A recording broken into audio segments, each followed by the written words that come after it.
Bismillahirrahmanirrahim. Ladies and gentlemen, thank you for being here today for this press conference. اس سے پہلے کہ میں pressure کا باقاعدہ آغاز کروں، آج 27 اکتوبر ہے، کشمیر کی مناسبت سے ایک یوم سیاہ منایا جا رہا ہے۔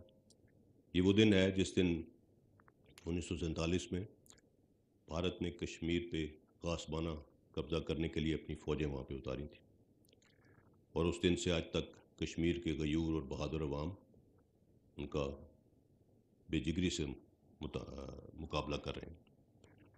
پاکستانی قوم کل بھی ہمارے کشمیری بہن بھائیوں کے ساتھ کھڑی تھی، آج بھی کھڑی ہے، اور ہمیشہ ان کے ساتھ کھڑے رہیں گے انشاءاللہ۔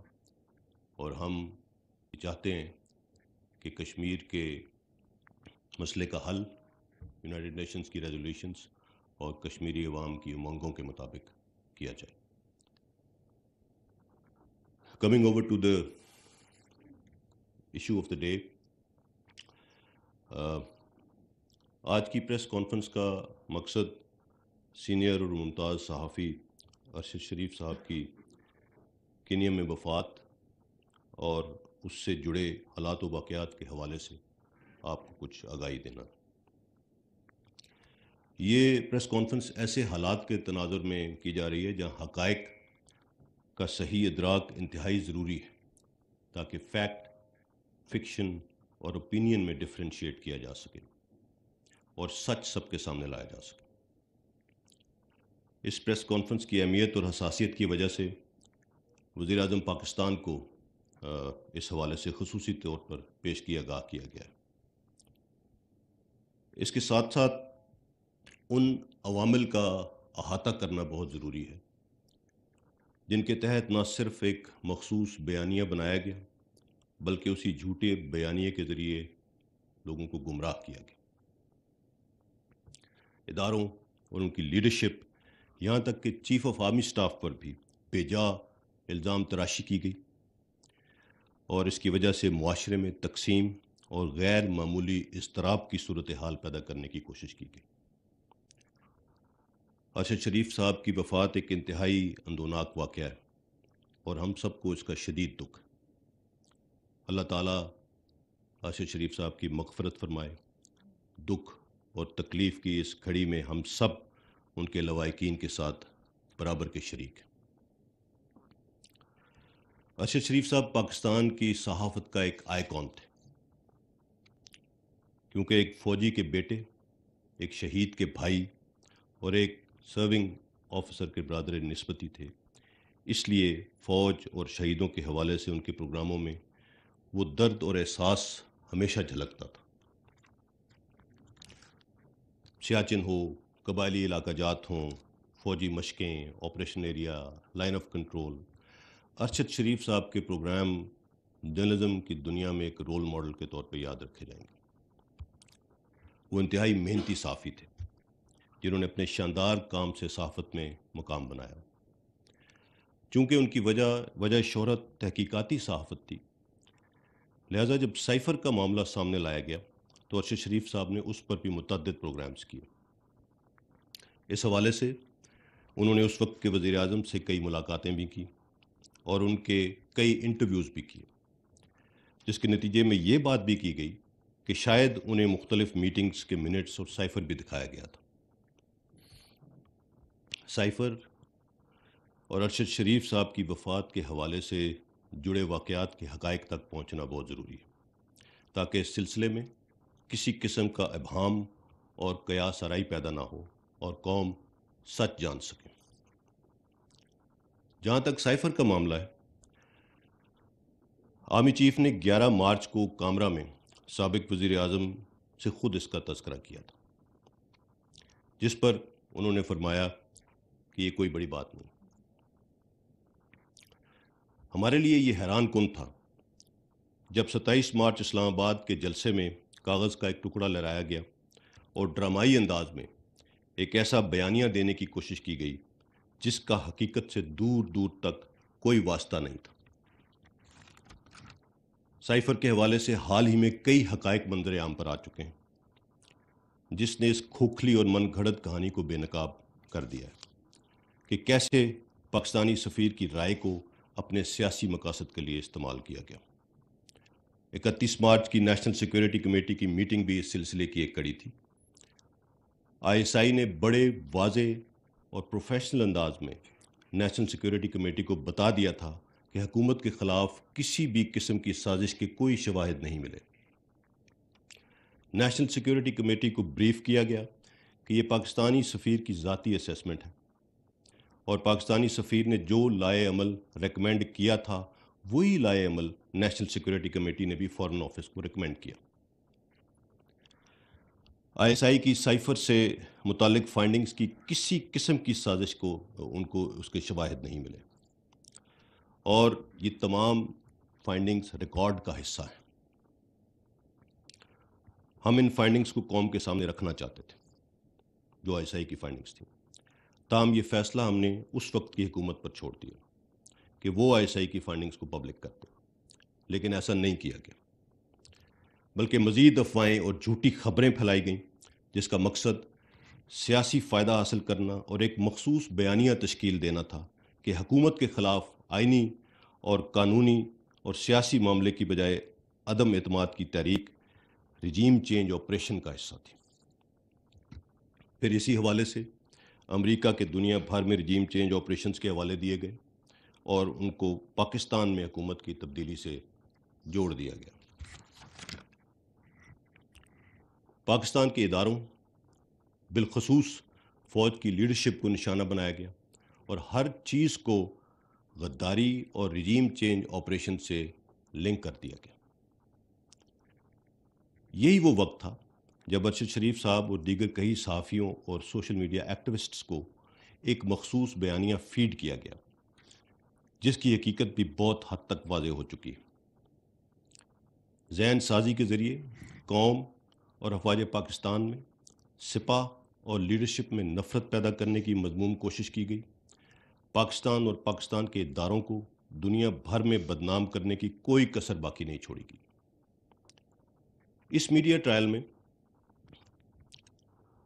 ARY چینل نے بالخصوص پاکستان آرمی اور لیڈرشپ کے حوالے سے ایک جھوٹے اور سازشی بیانیے کو فروغ دینے میں اسپن ڈاکٹر کا کردار ادا کیا اور ایجنڈا سیٹنگ کے ذریعے فوج کے خلاف ایک مخصوص بیانیے کو پروان چڑھایا۔ نیشنل سیکیورٹی کمیٹی کی میٹنگز اور اعلامیے کو غلط انداز میں پیش کیا گیا، حتیٰ کہ دوسری NSC میٹنگ میں اسد مجید صاحب کے حوالے سے من گھڑت خبر بھی چلائی گئی۔ پاکستان آرمی سے سیاسی مداخلت کی توقع کی گئی جو کہ آئین پاکستان کے خلاف ہے۔ لفظ اے پولیٹیکل نیوٹرل کو ایک گالی بنا دیا گیا۔ اس تمام جھوٹے بیانیے اور گمراہ کن پروپیگنڈے کے باوجود ادارے نے اور خاص طور پر آرمی چیف نے نہایت ریسٹرینٹ اور تحمل کا مظاہرہ کیا۔ ہم نے ہر ممکن کوشش کی کہ سیاستدان آپس میں بیٹھ کر خود قومی مسائل کو حل کریں، لیکن ایسا ممکن نہ ہو سکا۔ یہاں تک کہا گیا کہ سائفر کو چھپایا گیا۔ تو پھر سوال یہ ہے کہ فارن آفس جو سائفر پروسیس کر رہا تھا، کیا اس نے اسے چھپایا تھا؟ اور جو اس وقت سائفر کو ہینڈل کرنے کے ذمہ دار تھے ان کے خلاف پھر کیا ایکشن لیا گیا؟ اور اگر نہیں لیا گیا کوئی ایکشن ان کے خلاف تو کیوں نہیں لیا گیا؟ اور ان کے نام کیوں نہیں لیے جاتے؟ لفظوں کے ہیر پھیر، گمراہ کن اور جھوٹی خبریں پھیلا کر اداروں اور ان کی لیڈرشپ کو غدار ٹھہرا کر کٹہرے میں کھڑا کر دیا گیا۔ مرحوم ارشد شریف کے علاوہ دیگر صحافیوں اور سوشل میڈیا ایکٹیوسٹ نے بھی سائفر کے حوالے سے بنائے گئے بیانیوں پر بات کی اور بہت سخت باتیں بھی کی۔ ارشد شریف صاحب تو نومبر 2021 سے ARY چینل کے پلیٹ فارم سے اداروں پر تنقید کر رہے تھے، جس میں انہوں نے مختلف اداروں کے حوالے سے بہت سخت تنقیدی پروگرامز بھی کیے، لیکن اس کے باوجود ان کے حوالے سے ہمارے دل میں کسی قسم کے منفی جذبات نہ تھے نہ ہیں۔ کئی دیگر صحافی بھی اس پر بات کر رہے تھے، لیکن وہ پاکستان میں ہی رہے۔ آج بھی وہ بہت سخت سوالات اٹھا رہے ہیں جو ان کا آئینی حق ہے۔ تمام سائفر ڈرامے کے دوران جب بھی کسی صحافی یا چینل سے ہم نے بات کی تو ان سے یہی کہا کہ بنا ثبوت اور من گھڑت مفروضات پر غداری اور سازشوں کے الزامات ادارے کی لیڈرشپ پر نہ لگائے جائیں اور فوج کے اے پولیٹیکل سٹانس کو متنازع نہ بنایا جائے۔ آج دیکھنا یہ ہوگا کہ مرحوم ارشد شریف صاحب کے حوالے سے اب تک سامنے آنے والے حقائق کیا ہیں۔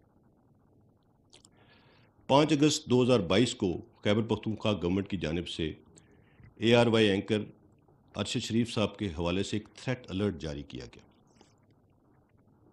ہماری اطلاع کے مطابق یہ threat alert chief minister Khyber Pakhtunkhwa کی خاص ہدایت پر جاری کیا گیا، جس میں شبہ ظاہر کیا گیا کہ افغانستان میں مقیم TTP گروپ نے سپن بولدک میں ایک میٹنگ کی ہے جو ارشد شریف کو راولپنڈی اور ملکہ علاقوں میں ٹارگٹ کرنا چاہتے ہیں۔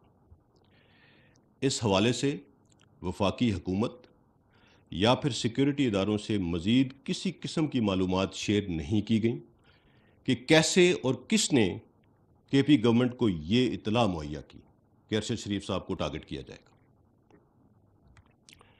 اس سے ظاہر یہ ہوتا ہے کہ یہ تھریٹ الرٹ مخصوص سوچ کے تحت جاری کیا گیا، جس کا مقصد شاید ارشد شریف صاحب کو ملک چھوڑنے پر آمادہ کرنا تھا، جبکہ اطلاعات بھی ہیں کہ ارشد شریف صاحب ملک چھوڑ کر نہیں جانا چاہتے تھے، لیکن بار بار ان کو یہ باور کرایا جاتا رہا کہ انہیں خطرہ لاحق ہے۔ 8 اگست 2022 کو شہباز گل کے ARY چینل پر فوج میں بغاوت پر اکسانے کی متنازع بیان کی تمام مکاتب فکر نے مذمت کی اور اسے ریڈ لائن کراس کرنے کے مترادف قرار دیا۔ 9 اگست کو انہیں گرفتار کیا گیا۔ اس متنازع اسپیشل ٹرانسمیشن کے حوالے سے جب ARY نیوز کے سینئر ایگزیکٹو وائس پریزیڈنٹ عماد یوسف سے تحقیقات کی گئیں تو معلوم ہوا کہ ARY کے chief executive officer mister Salman Iqbal نے شہباز گل کی گرفتاری کے فوراً بعد عماد یوسف کو ہدایات دیں کہ ارشد شریف کو جلد از جلد پاکستان سے باہر بھیج دیا جائے۔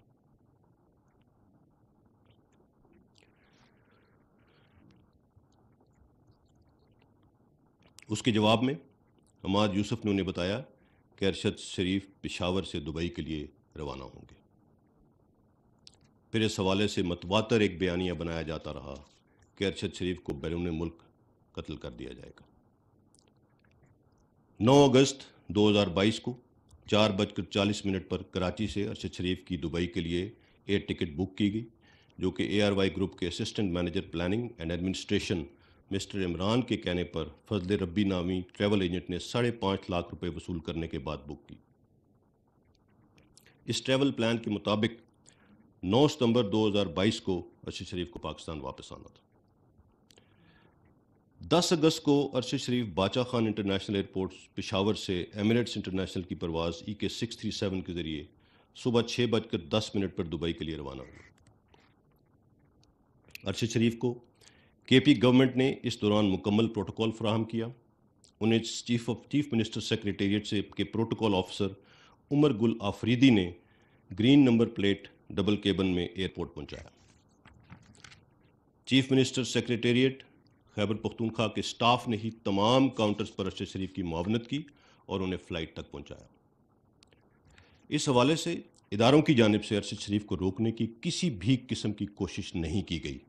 اگر گورنمنٹ روکنا چاہتی تو FIA کے ذریعے یہ کر سکتی تھی۔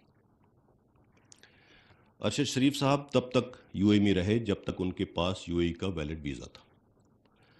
ارشد شریف UAE سے کینیا کی جانب اس وقت روانہ ہوئے جب ان کا دبئی کا ویزا ایکسپائر ہوا۔ ہماری اطلاع کے مطابق کسی نے سرکاری سطح پر ارشد شریف کو دبئی سے نکلنے پر مجبور نہیں کیا، تو وہ کون تھے جنہوں نے انہیں وہاں سے جانے پر مجبور کیا؟ اس سوال کا جواب لینا چاہیے۔ یہاں پر یہ بھی سوال اٹھتا ہے کہ UAE روانگی سے منسلک دستاویزی معاملات کو کس نے سر انجام دیا؟ متحدہ عرب امارات میں ارشد شریف کے قیام و طعام کا بندوبست کون کر رہا تھا؟ کس نے انہیں مسلسل یہ باور کرایا کہ وہ پاکستان واپس نہ آئیں ورنہ انہیں مار دیا جائے گا؟ کس نے انہیں یقین دلایا کہ ان کی جان بیرون ملک، خاص طور پر کینیا جیسے ملک میں محفوظ ہے؟ ایک بیانیہ یہ بھی بنایا جا رہا ہے کہ جب ارشد شریف کو دبئی سے نکلوایا گیا تو صرف کینیا ہی وہ ویزا فری ملک تھا جہاں پہ وہ انٹری لے سکتے تھے، حالانکہ دنیا میں کم از کم 34 ایسے ممالک ہیں جہاں پر ویزا فری انٹری پاکستانیوں کو موجود ہے۔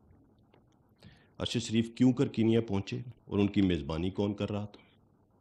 ان کا پاکستان میں کس کس سے رابطہ تھا؟ ارشد شریف کی وفات سے منسلک کردار وقار احمد اور خرم احمد کون ہیں؟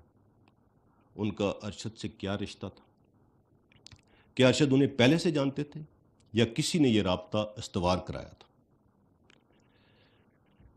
کچھ لوگوں نے ارشد شریف صاحب کے لندن میں ملاقات کے دعوے بھی کیے۔ وہ دعوے ان سے کس نے کروائے اور کن بنیادوں پر وہ دعوے کیے گئے؟ کیا یہ دعوے بھی فیک نیوز اور ڈس انفارمیشن کیمپین کا حصہ تھے؟ ارشد شریف کی وفات ایک دور افتادہ علاقے میں ہوئی اور کینیا پولیس نے تو انہیں پہچانا ہی نہیں تھا، تو ان کی وفات کی خبر سب سے پہلے کس نے اور کس کو دی؟ کینیا کی پولیس اور حکومت نے اس کیس میں اپنی غلطی کو تسلیم کیا ہے، لیکن دیکھنا یہ ہے کہ کیا یہ واقعی ایک مسٹیکن آئیڈینٹی کا واقعہ تھا یا ٹارگٹ کلنگ۔ بہت سے سوالات جواب طلب ہیں۔ اس افسوسناک واقعے کی صاف، شفاف اور غیر جانبدار تحقیقات بہت ضروری، اور اس کے لیے ہم نے حکومت سے ہائیسٹ لیول انکوائری کمیشن کی استدعا کی۔ اس کمیشن کو اگر بین الاقوامی experts, forensic, I T experts, even under the umbrella of U N نمائندوں کی ماہرین کی ضرورت ہو تو انہیں بھی شامل کرنا چاہیے۔ ان تمام حالات و واقعات میں اے آر وائی کے chief executive officer Salman Iqbal صاحب کا ذکر بار بار آتا ہے، لہٰذا انہیں پاکستان واپس لایا جانا چاہیے اور شامل تفتیش کرنا چاہیے۔ ارشد شریف کی ناگہانی موت کے فوراً بعد سوشل میڈیا پر مخصوص لوگوں نے فوراً الزامات کا رخ فوج کی طرف موڑنا شروع کر دیا۔ اس صفات موت سے کون فائدہ اٹھا رہا ہے، یہ دیکھنا بہت ضروری ہے۔ ارشد شریف کی وفات ایک ایسا افسوسناک واقعہ ہے جس نے پوری قوم کو رنج و غم میں مبتلا کر دیا ہے۔ میں نے اب تک حاصل ہونے والی تفصیلات اور حقائق آپ کے سامنے رکھ دی ہیں۔ اب آپ پہ فرض ہے کہ آپ ان تفصیلات کی تہہ تک پہنچیں اور تمام کرداروں کو سامنے لائیں اور حقائق قوم کے سامنے رکھیں۔ ہم سب کو انکوائری کمیشن کی رپورٹ کا انتظار کرنا چاہیے۔ جب تک کوئی حتمی رپورٹ سامنے نہیں آ جاتی، کسی پر الزام تراشی کسی صورت مناسب نہ ہوگی۔ ہم ایک خوددار اور آزاد قوم ہیں اور ہم میں سے ہر ایک نے پاکستان کی ترقی اور امن کے لیے کردار ادا کرنا ہے۔ میری آپ سے ریکویسٹ ہوگی کہ اپنے اداروں پر اعتماد رکھیں۔ اگر ہم سے ماضی میں کوئی غلطیاں ہوئی ہیں تو پچھلے 20 سالوں سے ہم اپنے خون سے ان کو دھو رہے ہیں۔ یہ آپ کی فوج ہے۔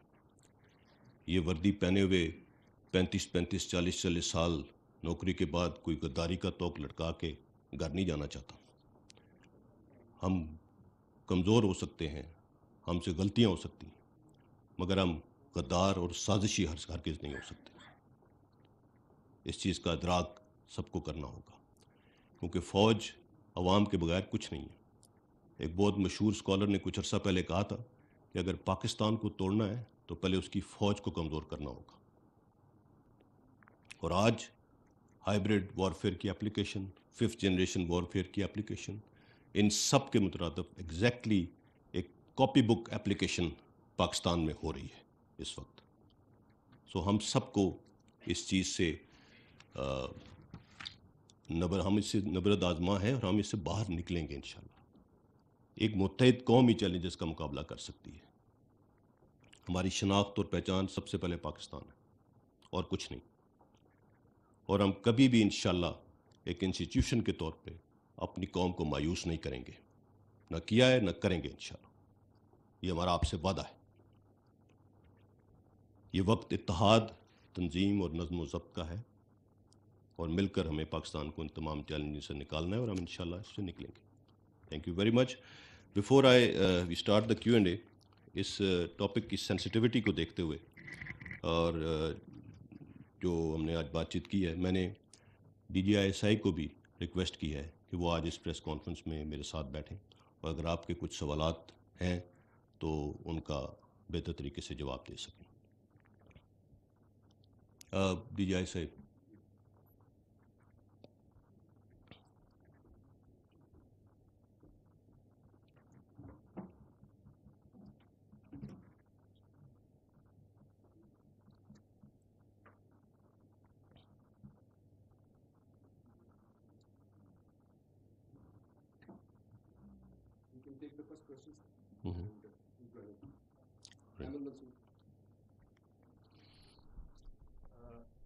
Ahmad Mansoor, special correspondent 24 news.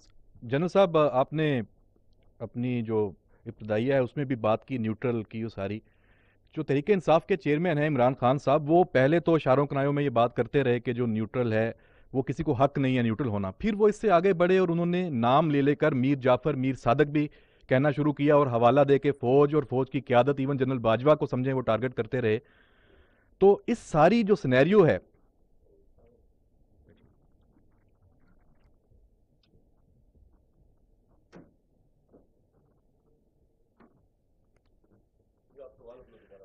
جی جنرل صاحب، میں یہ بات کر رہا تھا کہ جو خان صاحب ہیں انہوں نے پہلے تو یہ بات اشاروں کنایوں میں کی کہ نیوٹرل ہے، اس کا کسی کو حق نہیں ہے کہ نیوٹرل ہو، اور پھر انہوں نے نام لینے شروع کر دیے، میر جعفر اور میر صادق کا جو لقب دینا شروع کر دیا، اور ظاہری بات ہے کہ جب وہ اور کھلے اور ابھی تک یہاں تک پہنچے ہیں، وہ ٹارگٹ فنگرنگ بھی کر رہے ہیں، کون کن کو وہ کہہ رہے ہیں، وہ فوج کو، جنرل باجوہ صاحب کو، اس طرح مطلب ان کا بھی اشارہ۔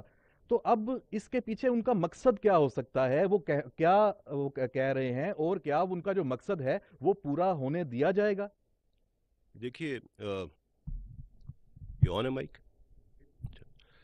اس کے جو ظاہری عوامل ہیں اس ان ٹرمنالوجیز کے جو انفارچونیٹلی یوز کی گئیں اور جس بیانیے کو پروان چڑھایا گیا، اس کو تقویت بخشی گئی، اس کے ظاہری عوامل اور ان کا ایک کرونالوجی تو میں نے آپ کو دے دی ہے۔ اس کے کچھ اندرونی محرکات کیا ہیں اور وہ کس ڈائریکشن میں جا رہی ہیں چیزیں، I would request the DGI to please comment on that. Thank you. بسم اللہ الرحمن الرحیم۔ مجھے شعوری احساس ہے کہ آپ لوگ مجھے اپنے درمیان دیکھ کے حیران ہیں، اور میں آپ کی حیرانی کو اچھی طرح سمجھ سکتا ہوں۔ آپ کو معلوم ہے میری ذاتی تصاویر ہوں، ذاتی تشہیر ہو، اس پہ میری پالیسی تقریباً 1 سال سے واضح ہے، جس پہ میں اور میری ایجنسی سختی سے پابند ہے۔ اس کی وجہ یہ ہے کہ میرا منصب اور میرے کام کی نوعیت ایسے ہے کہ مجھے پس منظر میں، مجھے اور میری ایجنسی کو پس منظر میں رہنا ہے۔ لیکن آج کا دن کچھ مختلف ہے۔ آج میں اپنی ذات کے لیے نہیں آیا آپ کے پاس، بلکہ اپنے ادارے کے لیے آیا ہوں، جس کے جوان، جس کے آفیسر صبح شام اس وطن کی حفاظت میں اپنی جانوں کے نذرانے پیش کر رہے ہیں، اور خصوصی طور پہ میں اپنی ایجنسی کے لیے آیا ہوں، جس کے آفیسرز اور ایجنٹس پوری دنیا میں، پاکستان کے اندر اس ملک کی پہلی دفاعی لائن بن کے 24 گھنٹے جاگ کام کرتے ہیں۔ جب ان کو جھوٹ کی بنیاد پر بلا جواز تنقید کا، تہذیب کا نشانہ بنایا جائے، تو بحیثیت اس ایجنسی کے، اس ادارے کے سربراہ کے، میں خاموش نہیں رہ سکتا۔ اور میں یہ بھی مانتا ہوں کہ جب جھوٹ اتنی آسانی، روانی اور فراوانی سے بولا جائے ایک سائڈ سے کہ ملک میں فتنہ اور فساد کا خطرہ ہو، تو سچ کی لمبی خاموشی بھی ٹھیک نہیں ہے اس ملک کے لیے۔ میں کوشش کروں گا بلا ضرورت سچ نہ بولوں۔ قوم نے میرے منصب میں مجھ پہ یہ بوجھ ڈالا ہے کہ میں ان رازوں کو جو میرے پاس ہیں، ان امانتوں کو اپنے سینے میں لے کے قبر میں چلا جاؤں، لیکن جہاں ضرورت سمجھی میں وہ راز آپ کے سامنے ضرور رکھوں گا، تاکہ میں اپنے ادارے کا، اپنے جوانوں کا، اپنے شہداء کا دفاع کر سکوں۔ آپ نے دیکھا لسبیلا میں ہمارے کور کمانڈر صاحب، اس کے ساتھ آفیسر، جوان شہید ہوئے، اس مٹی کی خاطر انہوں نے جان دی، لیکن ان کا بھی مذاق بنایا گیا۔ لہٰذا اس پس منظر میں جو آپ نے پہلا سوال پوچھا ہے کہ میر جعفر، میر صادق اور غدار کی کیا پس منظر ہے، دیکھیے اس میں دو رائے نہیں ہے کہ آپ کسی کو میر جعفر کہیں، میر صادق کہیں، آپ کے پاس کوئی شواہد نہ ہو، تو ظاہری بات ہے اس کی جتنی بھی مذمت کی جائے یہ کم ہے۔ میں آپ کو کہنا چاہتا ہوں کہ یہ بالکل 100% جھوٹ پہ بنایا گیا نظریہ ہے، لیکن آپ کو یہ پتہ ہونا چاہیے کہ یہ نظریہ بنایا کیوں گیا ہے۔ یہ میر جعفر کہنا، میر صادق کہنا، غدار کہنا، نیوٹرل کہنا، جانور کہنا اس لیے نہیں ہے کہ میرے ادارے نے، میری ایجنسی نے